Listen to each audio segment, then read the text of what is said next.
ஒரு கிறிஸ்தவனுடைய வாழ்க்கை எப்படி இருக்க வேண்டும் என்பதை பிலிப்பியர் நிருபம் நமக்கு கற்றுக் கொடுக்கிறது. இந்த நிருபம் ஒரு நடைமுறையான நிருபம்.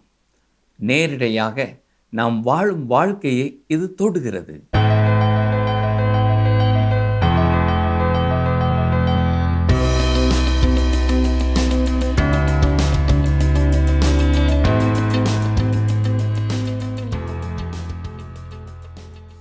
சிறைச்சாலை அனுபவம் என்பது அவ்வளவு எளிதானதல்ல. சிறைச்சாலையில் அடைக்கப்படுவதால் ஏற்படும் முக்கியமான துன்பங்கள் பின்வருவன. தனிமை, குடும்பம், நண்பர்கள் மற்றும் சமூகத்திலிருந்து பிரிந்திருப்பது மனநலம் பாதிக்கக்கூடியது. சுதந்திர இழப்பு, எந்த காரியத்திலும் அந்த நபர் சொந்த முடிவுகளை எடுக்க முடியாத நிலை. சுதந்திரத்தின் முழுமையான இழப்பை இது உணர வைக்கிறது. உளவியல் அழுத்தம், தனிமை, அவமானம் மற்றும் எதிர்கால அச்சம் மன அழுத்தத்தை தூண்டுகிறது. உணவு குறைபாடு, சீரான உணவின் பற்றாக்குறையால் உடல் நலம் பாதிக்கப்படலாம். மனநல சிதைவு, நிரந்தர அழுத்தம் மற்றும் சிக்கலான சூழல் மனநிலையை சீர்குலைக்கிறது. இவை அனைத்தும் ஆதிகால கிறிஸ்தவர்களுக்கு நடந்தது என்பதை நம்மால் மறுக்க முடியாது. குறிப்பாக சொல்ல வேண்டுமென்றால் அப்போஸ்தலனாகிய பவுலுக்கு அதிகம் நடந்தது.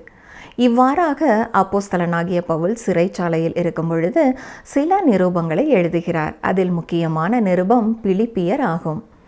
அதாவது பிலிப்பியருக்கு எழுதின நிருபம். சிறைச்சாலையில் இருக்கும் இவர் மேற்கூறப்பட்ட துன்பங்களை அனுபவித்திருந்தாலும் பவுல் தேவ ஜனங்களை விசுவாசத்தில் பலப்படுத்துவதற்கு நிருபங்களை எழுதுகிறார். எழுதும் பொழுது கிறிஸ்துவுக்குள்ளான மிகவும் சந்தோஷமாக எழுதுகிறார். அது மட்டுமன்றி இந்த சூழலுக்காகவும் கிறிஸ்துவுக்கு நன்றி செலுத்துகிறவராகவும் இருக்கிறார். இது நமக்கு ஆச்சரியத்தை ஏற்படுத்துகிறதல்லவா? மேலும் இன்றைய தியானத்தில் நாம் பிலிப்பியரின் முன்னுரை பற்றியும் சில வசனங்களையும் அதிலிருந்து தியானிப்போம். பிரியமானவர்களே, நாம் இன்று முதல் பவுல் அப்போஸ்தலன் பிலிப்பியருக்கு எழுதிய நிருபத்தை கற்றுக்கொள்ளப் போகிறோம். பவுல் சிறைச்சாலையில் இருந்து எழுதிய 4 கடிதங்களிலே இதுவும் ஒன்று. அங்கே அவர் எழுதியது எபேசியருக்கு எழுதிய நிருபம், பிலிப்பியருக்கு எழுதிய நிருபம், கொலோசியருக்கு எழுதிய நிருபம் மற்றும் பிலமோனுக்கு எழுதிய நிருபம். ஐரோப்பா நாட்டிலே பிலிப்பி பட்டணத்தில் இருந்த விசுவாசிகளுக்கு அவர் எழுதியது. பிலிப்பி திருச்சபையோடு அவருக்கு இருந்த உன்னதமான உறவு இங்கே வெளிப்படுகிறது. வேறு எந்த திருச்சபையை விட இது அவர் இருதயத்திற்கு மிக நெருக்கமான ஒரு திருச்சபையாய் காணப்படுகிறது. பிலிப்பி சபையாருக்கு அவர் மேலிருந்த அன்பும் அவருக்கு அந்த திருச்சபையின் மேலிருந்த அன்புமே இங்கே வெளிப்படுகிறது. அனைத்து விசுவாசிகளும் வாழ வேண்டிய கிறிஸ்தவ அனுபவத்தை குறித்து இந்த நிருபம் நமக்கு வெளிப்படுத்துகிறது. நம்மிலே பலர் இந்த எதிர்பார்ப்பிற்கு வளரவில்லை. ஆனால் நாம் அவ்வாறு இருக்க வேண்டும் என்றுதான் தேவனும் விரும்புகிறார். பவுல் தனது 2வது சுவிசேஷ பிரயாணத்திலே பிலிப்பி பட்டணத்திற்கு சென்றார். முதலாவது சுவிசேஷ பிரயாணத்திலே பவுலும் பர்னபாவும் சென்ற பொழுது அநேக கஷ்டங்கள், பாடுகளின் மத்தியிலேயும் அநேக திருச்சபைகளை நிறுவுவதற்கு அவர்களுக்கு வாய்ப்பு கிடைத்தது. 2வது ஊழிய பிரயாணத்திலேயும் இந்த இடங்களை சந்திக்க வேண்டும் என்று பவுல் விரும்பினார். மீண்டுமாக பர்னபாவை அழைத்துச் செல்ல வேண்டும் என்று விரும்பினார். ஆனால் பர்னபா தனது உறவினனான யோவான் மார்க்குவை அழைத்து செல்ல வேண்டும் என்றார். இந்த யோவான் மார்க்கு முதல் பிரயாணத்திலே ஆரம்ப காலத்திலே அவர்களோடு இருந்தவன். ஆனால் இடையிலே வீடு திரும்பிவிட்டவன். எனவே இப்பொழுது தங்களோடு அழைத்து செல்ல அப்போஸ்தலனாகிய பவுலுக்கு விருப்பமில்லை. இந்த காரியம் பவுலையும் பர்னபாவையும் பிரித்தது. பர்னபா மார்க்குவை கூட்டிக் கொண்டு மற்றொரு திசையிலே சென்றார். பவுல் சீலாவை சேர்த்து கொண்டு மீண்டும் தான் ஏற்கனவே ஸ்தாபித்த திருச்சபைகளை பார்க்கும்படி கலாத்தியா நாட்டிற்கு சென்றார். அந்த பகுதியிலே தனது ஊழியத்தை மேலும் விரிவுபடுத்த வேண்டும் என்று விரும்பினார். ஏனென்றால் அங்கே அதிகமான ஜனத்தொகை இருந்தது. மட்டுமல்ல, நாகரீக வளர்ச்சி பெற்றதாகவும் அந்த பகுதி விளங்கியது. அந்த குறிப்பிட்ட காலத்திலே அங்கேதான் கிரேக்க கலாச்சாரமும் கிரேக்க கல்வியும் மையம் கொண்டிருந்தன. இதை குறித்து எழுதியிருக்கும் வைத்தியனாகிய லூக்கா, பவுல் அப்போஸ்தலன் தெற்கே ஆசியாவிற்குள்ளே பிரவேசிக்க முயற்சித்தார் என்றும் அங்கேதான் எபேசு பட்டணம் இருந்தது என்றும் கூறியிருக்கிறார். ஆனால் தெற்கு முகமாக செல்ல எத்தனித்த பொழுது ஆவியானவர் அவர்களை தடை செய்தார். எனவே பவுல் வடக்கே நோக்கி செல்ல சிந்தனை செய்தார். ஆனால் தூய ஆவியானவரோ அவர்களை வேறு விதமாய் நடத்தினார் என்று அப்போஸ்தலர் 16:7 வாசிக்கிறோம். இப்பொழுது பவுல் தெற்கே செல்ல முடியவில்லை, வடக்கே செல்ல முடியவில்லை. அவர் கிழக்கிலிருந்து அங்கே வந்திருந்தவர். எனவே அவர் செல்லக்கூடிய ஒரே ஒரு திசை மேற்கு நோக்கித்தான். எனவே துரோவா பட்டணத்திற்கு அவர்கள் சென்றார்கள். துரோவாவை தாண்டி மேற்கே செல்ல வேண்டும் என்றால் படகிலே தான் செல்ல வேண்டும். எனவே தேவனுடைய வழிநடத்தலுக்காக காத்திருந்தார்கள். பிரியமானவர்களே, நம்முடைய வாழ்க்கையிலேயும் தேவன் நம்மை உடனுக்குடன் வழிநடத்த வேண்டும் என்று எதிர்பார்க்கிறோம். ஆனால் பல முறை தேவன் நம்மை காத்திருக்கும்படியாக வைக்கிறார். இந்த நிகழ்ச்சியை கேட்டுக்கொண்டிருக்கிற இந்த நேரத்திலே கூட, ஐயோ நான் என்ன செய்ய, நான் ஏது செய்ய என்று நீங்கள் பதட்டத்தோடு இருப்பீர்கள் என்றால் சற்று காத்திருங்கள். நீங்கள் கர்த்தருடன் நடக்கும் ஒரு சகோதரனாக அல்லது ஒரு சகோதரியாக இருப்பீர்கள் என்றால் நிச்சயமாய் அவருடைய நேரத்திலே அவரே உங்களை தெளிவாய் வழிநடத்துவார். அங்கே பவுல் அப்போஸ்தலனும் துரோவா பட்டணத்திலே தேவனிடத்திலிருந்து வழிநடத்துதலை பெற்றுக்கொள்ளும்படியாக காத்திருந்தார். இங்கேதான் தரிசனத்திலே மக்கதோனியாவிலிருந்து தங்களுக்கு உதவி செய்ய வரவேண்டும் என்று கேட்டுக்கொண்ட ஒரு மனிதனை சந்தித்தார் என்று அப்போஸ்தலர் நடபடிகளின் புத்தகம் 16ஆம் அதிகாரம் 9, 10 வசனங்களிலே படிக்கிறோம். அப்போஸ்தலனாகிய பவுலும் அவரோடு இருந்தவர்களும் ஒரு கப்பலிலே ஏறி ஐரோப்பா பட்டணத்தை நோக்கி புறப்பட்டார்கள். இவ்வாறு ஐரோப்பா சென்று முதலாவது அவர்கள் பணி செய்த இடம்தான் பிலிப்பி பட்டணம். வாசிக்கிறேன், கவனியுங்கள். அப்போஸ்தலர் 16ஆம் அதிகாரம் 13 முதல் 15 வசனம் வரை. ஓய்வு நாளில் நாங்கள் பட்டணத்துக்கு வெளியே போய் ஆற்றின் அருகே வழக்கமாய் ஜெபம் பண்ணுகிற இடத்தில் உட்கார்ந்து அங்கே கூடி வந்த ஸ்திரீகளுக்கு உபதேசித்தோம். அப்பொழுது தியத்தீரா ஊராளும் இரத்தாம்பரம் விற்கிறவர்களும் தேவனை வணங்குகிறவர்களுமாகிய லீதியாள் என்னும் பெயருள்ள ஒரு ஸ்திரீ கேட்டுக்கொண்டிருந்தாள். பவுல் சொல்லியவைகளை கவனிக்கும்படி கர்த்தர் அவள் இருதயத்தை திறந்தருளினார். அவளும் அவள் வீட்டாரும் ஞானஸ்நானம் பெற்ற பின்பு அவள் எங்களை நோக்கி, நீங்கள் என்னை கர்த்தரிடத்தில் விசுவாசமுள்ளவள் என்று எண்ணினால் என் வீட்டில் வந்து தங்கியிருங்கள் என்று எங்களை வருந்தி கேட்டுக்கொண்டாள். மக்கதோனியாவிலிருந்து உதவி செய்ய வரும்படியாக அழைத்த அந்த மனிதன் உண்மையாகவே லீதியாள் என்ற பெயருள்ள ஒரு பெண்மணி என்பதை பவுல் கண்டுகொண்டார். ஆற்றங்கரையிலே அவர்கள் ஜெபிக்க சென்ற பொழுது இந்த லீதியாளை சந்தித்தார். ஆற்றங்கரையிலே கூடியிருந்த பெண்கள் ஜெபித்து கொண்டிருந்ததின் விளைவாகவே பவுல் தேவனால் இங்கே கொண்டு வரப்பட்டார் என்றும் கூறலாம். பிலிப்பி பட்டணத்தில் இருந்த பலர் சில பெண்கள் ஆற்றங்கரையிலே கூடி ஜெபித்து கொண்டிருப்பதை பெரிய ஒரு காரியமாக இதுவரை எண்ணாதிருந்தார்கள். ஆனால் ஐரோப்பா கண்டத்திலே லீதியாள் முதலாவது ஆண்டவராய் இயேசு கிறிஸ்துவுக்கு தன்னுடைய வாழ்க்கையிலே இடமளித்தாள். அந்த திருச்சபையிலே இருந்த இன்னும் சிலரை குறித்தும் நாம் அறிந்திருக்கிறோம். பிசாசின் பிடியிலிருந்து விடுதலை செய்யப்பட்ட ஒரு பெண்ணும் அங்கே இருந்தாள். கவனியுங்கள், அப்போஸ்தலர் நடபடிகளின் புத்தகம் 16ஆம் அதிகாரம் 16 வசனம் முதல் 18 வசனம் வரை வாசிக்கிறேன். நாங்கள் ஜெபம் பண்ணுகிற இடத்துக்கு போகையில் குறி சொல்ல ஏவுகிற ஆவியை கொண்டிருந்து குறி சொல்லுகிறதுனால் தன் எஜமான்களுக்கு மிகுந்த ஆதாயத்தை உண்டாக்கின ஒரு பெண் எங்களுக்கு எதிர்பட்டாள். அவள் பவுலையும் எங்களையும் பின்தொடர்ந்து வந்து, இந்த மனுஷர் உன்னதமான தேவனுடைய ஊழியக்காரர், ரட்சிப்பின் வழியை நமக்கு அறிவிக்கிறவர்கள் என்று சத்தமிட்டாள். இப்படி அநேக நாள் செய்து கொண்டு வந்தாள். பவுல் சினம் கொண்டு திரும்பி பார்த்து, நீ இவளை விட்டு புறப்படும்படி இயேசு கிறிஸ்துவின் நாமத்தினாலே உனக்கு கட்டளையிடுகிறேன் என்று அந்த ஆவியுடனே சொன்னான். அந்நேரமே அது புறப்பட்டு போயிற்று. பிலிப்பி பட்டணத்திலிருந்த சிறைச்சாலை தலைவனும் அவனுடைய குடும்பமும் இந்த சபையின் அங்கத்தினர்கள்தான். ஞாபகம் இருக்கிறதா? பிசாசு பிடித்திருந்த பெண்ணை குணமாக்கிய பொழுது அவளுடைய எஜமானரால் பவுலும் சீலாவும் சிறைச்சாலையிலே போடப்பட்டார்கள். அங்கே அவர்கள் தேவனை துதித்து பாடினார்கள். கட்டிடம் அதிர்ந்தது, கதவுகள் திறந்தன. அப்பொழுதுதான் அந்த அதிகாரி தன்னைத்தானே கொலை செய்து கொள்ள முயற்சித்த பொழுது பவுல் அதை தடுத்து நிறுத்தினார். எனவே ஆண்டவன்மாரே, நான் ரட்சிக்கப்படுவதற்கு என்ன செய்ய வேண்டும் என்று கேட்டார். அதற்குத்தான் பவுல், கர்த்தராய் இயேசு கிறிஸ்துவை விசுவாசி, அப்பொழுது நீயும் உன் வீட்டாரும் ரட்சிக்கப்படுவீர்கள் என்று கூறினார் என்று அப்போஸ்தலர் 16ஆம் அதிகாரம் 30, 31, 34 வசனங்களிலே பார்க்கிறோம். பிலிப்பி சபையிலே இருந்த பலருடைய சரித்திரங்கள் நமக்கு தெரியாது. என்றாலும் அவர்கள் பவுல் அப்போஸ்தலனின் இருதயத்திற்கு மிக நெருக்கமானவர்களாய் இருந்தார்கள். அவ்வப்பொழுது பவுல் அப்போஸ்தலனுடைய ஊழியங்களிலே அவரோடு சேர்ந்து அவருக்கு உதவி செய்திருக்கிறார்கள். ஆனால் எருசலேமிலே பவுல் அப்போஸ்தலன் கைது செய்யப்பட்ட பொழுது 2 ஆண்டுகளாக அவர்கள் அவரை காணவில்லை. அவர் எங்கே இருக்கிறார் என்றே அவர்களுக்கு தெரியாது. இறுதியாக அவர் ரோம சிறைச்சாலையிலே இருக்கிறார் என்பதை கேள்விப்பட்டார்கள். உள்ளமுடைந்தவர்களாக தங்களுக்கு போதகராயிருந்த எப்பாப்ரோதீத்துவை பவுல் அப்போஸ்தலனுடைய தேவைகளை சந்திக்கும்படியாக வெகுமதிகளோடு புறப்பட்டு போகச் செய்தார்கள். எனவே தனது அன்பையும் நன்றியையும் தெரிவிக்கும்படியாக பவுல் இந்த கடிதத்தை எழுதினார். கலாத்திய திருச்சபைக்கு எழுதியதைப் போல எந்த வேத சித்தாந்தங்களையும் சரி செய்து கொள்வதற்காக அவர் இதை எழுதவில்லை. அல்லது கொரிந்து திருச்சபைக்கு எழுதியது போல அவருடைய நடத்தையை சரி செய்வதற்காக அவர் அதை எழுதவில்லை. அந்த திருச்சபையிலே அவர் 2 பெண்களுக்கிடையே மட்டும் ஒரு சிறிய பிளவு இருப்பதை பார்க்கிறார். ஏரோதியாளும் சிந்திகேயாலும் தான் அந்த 2 பெண்கள். அவர்கள் ஒரே சிந்தையாய் இருக்க வேண்டும் என்று கர்த்தருக்குள்ளே அவர்களுக்கு பவுல் 4ஆம் அதிகாரத்திலே புத்தி சொல்லியிருக்கிறார். இதை பெரிய ஒரு பிரச்சனையாக அங்கே காணவில்லை.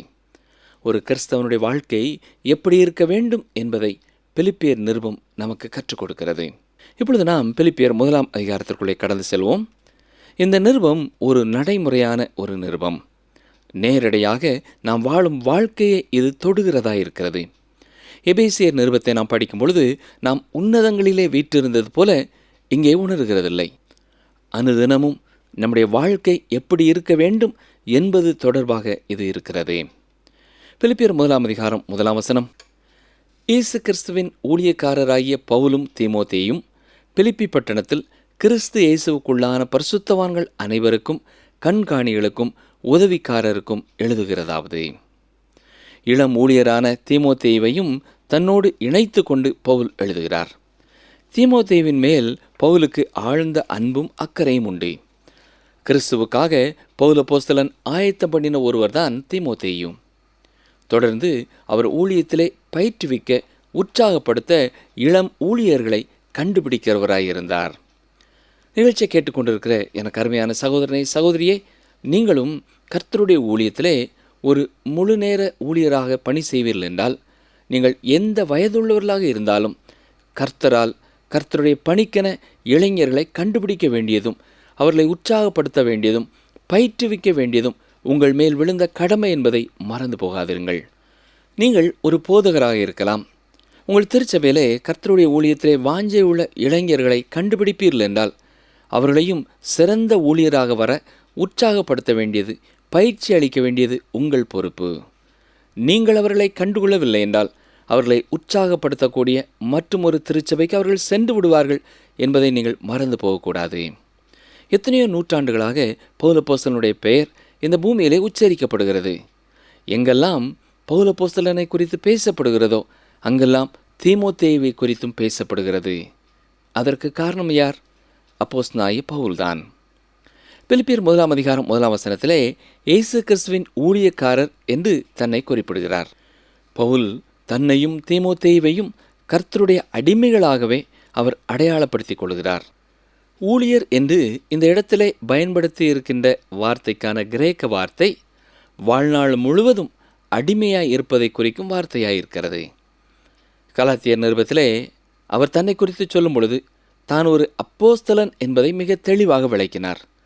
கொரிந்து சபையாருக்கு கூறும் பொழுதும் தான் ஒரு அப்போஸ்தலன் என்ற தலைப்பிலேயே அவர்களுக்கு கடிதம் எழுதினார்.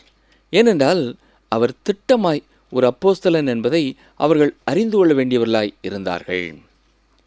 ஆனால் பிலிப்பியர் அவருடைய அப்போஸ்தல அதிகாரத்தை ஏற்றுக்கொண்டு அவரை நேசித்தவர்கள். அவர் அத்தனை பேரையும் கர்த்தரிடத்திலே வழிநடத்தி இருக்கிறார். எனவே அவர்களுக்கு எழுதும் பொழுது தாழ்மையான ஒரு இடத்தை அவர் எடுத்துக்கொள்கிறார். மேலும் 1ஆம் வசனத்திலே பிலிப்பி பட்டணத்திலே கிறிஸ்து இயேசுவுக்குள்ளான பரிசுத்தவான்கள் அனைவருக்கும் என்று குறிப்பிட்டிருக்கிறார். ஒரு சிலருக்கு அல்ல, அனைவருக்கும் அவர் எழுதுகிறார். அவர்களை குறித்து சொல்லும் பொழுது அவர்களை பரிசுத்தவான்கள் என்கிறார். கிறிஸ்துவின் விசுவாசிகள் எல்லாருமே பரிசுத்தவான்கள். அவருடைய நடத்தையினாலே அவர்கள் பரிசுத்தவான்கள் அல்ல, கிறிஸ்துவில் அவருடைய நிலைமை அது. பரிசுத்தம் என்ற வார்த்தைக்கு பொருள் என்ன தெரியுமா? தேவனுக்கென்று பிரித்து எடுக்கப்பட்ட என்பதாகும். பரிசுத்தம் என்று நாம் கூறும் எந்த காரியமும் தேவனுடைய பயனுக்கென்று பிரித்து வைக்கப்பட்டதை குறிக்கிறது. பழைய பானைகளும் பாத்திரங்களும் கரண்டிகளும் கூட பரிசுத்த பாத்திரங்கள் என்று அழைக்கப்பட்டிருக்கிறது. 40 ஆண்டுகளாக பாலைவனத்திலே பயன்படுத்தப்பட்ட அது சில இடங்களிலே வளைந்து நெளிந்திருந்தாலும் அவை பரிசுத்த பாத்திரங்களே. பார்வைக்கு அவை பரிசுத்தமாய் தெரியாவிட்டாலும் அவை பரிசுத்தமானவை. ஏனென்றால் கர்த்தருடைய பணிக்கென்று அவை பிரித்தெடுக்கப்பட்டதாய் இருக்கிறது. ஆம் பிரியமானவர்களே, இதுதான் இயேசுவை இரட்சகராக ஏற்றுக்கொண்டு அவரை விசுவாசிக்கும் ஒவ்வொரு கர்த்தருடைய பிள்ளைகளின் நிலைமையுமாகும். கர்த்தருடைய பணிக்கென்று நாம் பிரித்து வைக்கப்பட்டிருக்கிறோம்.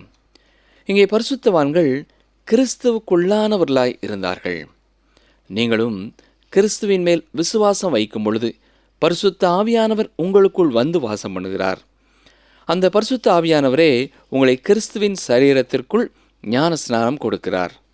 பரிசுத்த ஆவியினாலே நீங்கள் கிறிஸ்துவுக்குள் வைக்கப்படுகிறீர்கள்.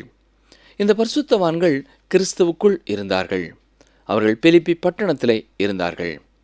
பிரியமானவர்களே, நீங்கள் எங்கே இருந்தாலும் சரி, ஒருவேளை நீங்கள் சென்னையிலே இருக்கலாம், அல்லது தமிழகத்தின் மற்றொரு இடத்திலே இருக்கலாம், அல்லது இலங்கையிலே இருக்கலாம், அல்லது உலகத்தின் எந்த மூலையிலேயும் இருக்கலாம். நீங்கள் எங்கே இருக்கிறீர்கள் என்பது முக்கியமானதல்ல.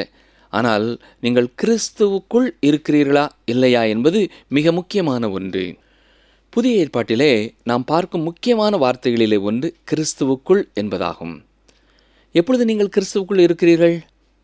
ஞாயிறு தோறும் ஆலயத்திற்கு செல்வதனாலா? இல்லை. அநேக ஊழியங்களுக்கு காணிக்கை கொடுப்பதனாலா? அதுவும் இல்லை.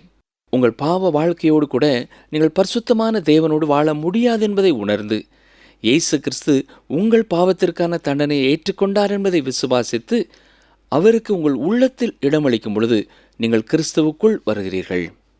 அப்படி நீங்கள் கடந்து வரும் பொழுது தேவன் உங்கள் கடந்த கால பாவங்களை மன்னித்திருக்கிறார் என்ற நிச்சயமுள்ளவர்களாக நீங்கள் இருக்கிறீர்கள்.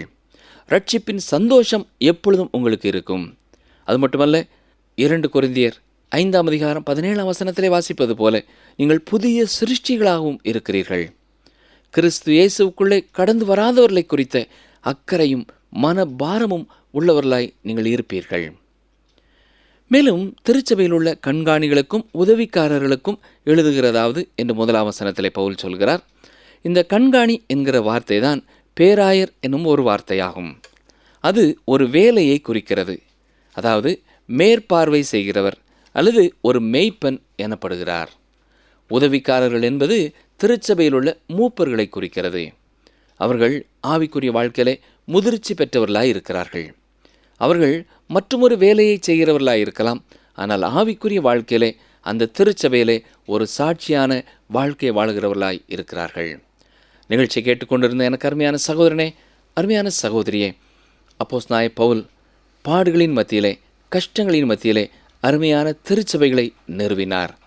இன்று கிறிஸ்துவை அறிந்திருக்கிற நம்முடைய வாழ்க்கையிலே நாம் எப்படி மற்றவர்களுக்கு நற்செய்தி கூறுகிறோம் என்பதை குறித்து கருத்துள்ளவர்களாய் இருக்க வேண்டும். நம்மை சுற்றி ஆண்டவரை அறியாதவர்களை குறித்த அக்கறை, பாரம் நமக்கு உண்டா? அப்படி இருக்குமென்றால் ஆண்டவருக்கு ஸ்தோத்திரம். அதை குறித்து நாம் செயல்படுகிறவர்களாய் நம்மை அர்ப்பணிப்போம். நாம் கிறிஸ்து இயேசுவுக்குள்ளே இருக்கிறோமா இல்லையா என்ற சந்தேகம் இருக்குமென்றால் நான் சொன்ன காரியங்களை மற்றும் ஒரு முறை நீங்கள் சிந்தித்து பாருங்கள்.